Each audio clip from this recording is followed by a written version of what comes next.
ప్రజా టీవీ ప్రేక్షకులకు నమస్కారాలు. వార్తలు చదువుతున్నది మీ ఆంజనేయులు.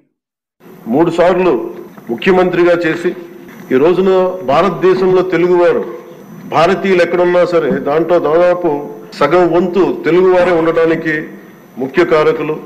నాలెడ్జ్ ఎకానమీ అనేది ప్రాతిపదిక చేసుకుని దాన్ని దేశమంతా విస్తరించిన ఒక విజనరీ, అలాంటి అనుభవం గల ఒక పాలసీ మేకర్.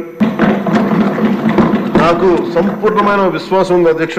150 రోజుల గౌరవ ముఖ్యమంత్రి గారి అనుభవంతో కూడిన ఈ పాలనలో నాకు సంపూర్ణమైన విశ్వాసం ఉంది అధ్యక్ష.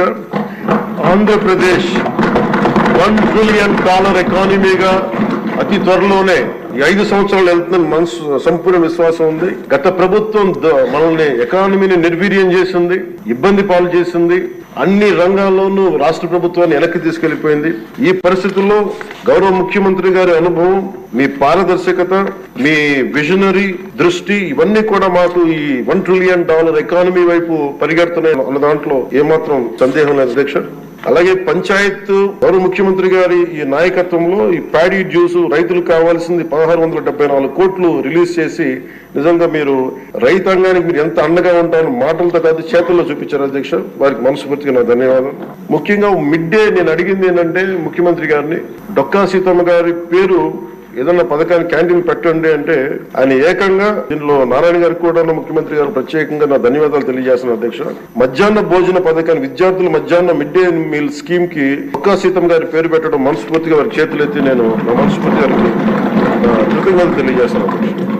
అలాగే ఇలాంటి స్ఫూర్తి చూసి నాకు కూడా వ్యక్తిగతంగా నేను ముఖ్యంగా ఆయన లీడర్షిప్ ఎబిలిటీ, ఒక క్రైసిస్ వచ్చినప్పుడు ఒక నాయకుడు ఎలా ఉండాలి, ఒక వరదలు వచ్చినప్పుడు ఎలా ఉన్నారనేది మనకి విజయవాడ బొడిమేరు వరదలప్పుడు అసలు ఆయన చూపించిన నాయకత్వ పటిమ ఇవన్నీ చాలా ఆదర్శనీయం అధ్యక్ష. మేము వెళ్ళి చొక్కా మడిచి ఆయన దిగి బురదలో నడిచి దిగి ఆయనకి అవసరం లేదు, ఆయన చేయించవచ్చు. కమాండ్ సెంటర్ లో కూర్చొని చేయగలిగే సత్తా ఉండి కూడా మా అందరికీ ధైర్యం నింపడానికి, మా అందరికీ భరోసా నింపడానికి, ప్రజలకు ఆ భరోసా ఇవ్వడానికి ఆయన నడిపించిన తీరు యంత్రాంగాన్ని చాలా అభినందనీయం అధ్యక్ష. ప్రత్యేకించి సోషల్ మీడియాకి సంబంధించి అసలు ఇంట్లో ఆడబిడ్డలు బయటికి రావాలన్నా గాని ఊళ్ళల్లో ఆడపిల్లల అధ్యక్ష ఈ అలవాటు అయిపోయి, గత ప్రభుత్వం చేసిన అలవాటు అయిపోయి ప్రతి ఒక్కళ్ళు ఒక ముఖ్యమంత్రి స్థాయి వ్యక్తిని బూతులు తిట్టడం, అన్ని తిట్టిన తర్వాత కూడా వాళ్ళకి అలవాటు అయిపోయి ఇంకెవరు తిట్టాలో తెలియక స్థానికంగా ఉన్న ఆడపిల్లల మీద కూడా వీళ్ళు అవాకులు చవాకులు పేలి పచ్చి బూతులు తిడతా ఉంటే ఎవరికి చెప్పుకోలేక వాళ్ళు ఇబ్బంది పడతా ఉంటే బయటికి రాలేకపోతున్నారు. క్రైమ్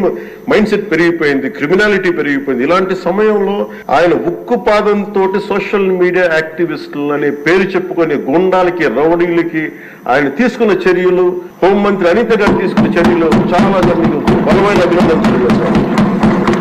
ఇదే కొనసాగాలని కోరుకున్నాను అధ్యక్ష. This should be a continuity of the our entire governance. మన అడ్మినిస్ట్రేటివ్ లో ఒక భాగం అవ్వాలి అధ్యక్ష. మనస్ఫూర్తిగా వారికి నా ధన్యవాదాలు తెలియజేసుకుంటూ గౌరవ ముఖ్యమంత్రి గారికి నేను మాటిస్తున్నాను, మేము చేయాల్సిన పనులు ఎప్పటికప్పుడు మీరు మాకు ఆదేశాలు ఇవ్వండి సార్. మాకు ఏ శాఖ అయితే తీసుకున్నామో ఆ శాఖల్ని సమర్థవంతంగా వారి విజన్ కి తగ్గట్టుగా పనిచేయడం అధ్యక్ష. ఇవన్నీ కూడా మేము ఆయన ఏ కళనైతే కన్నారో ఆ కళను నెరవేర్చడానికి, పూర్తి చేయడానికి మేమందరం సంసిద్ధంగా ఉన్నామని తెలియజేసుకుంటూ, మీరు 5 సంవత్సరాలు కాదు గౌరవ ముఖ్యమంత్రి గారు తెలియజేసిన అధ్యక్ష, మీరు ఇంకొక దశాబ్దం కూడా ఈ రాష్ట్రానికి ముఖ్యమంత్రిగా కొనసాగుతూ ఉంటామని తెలియజేస్తున్నారు.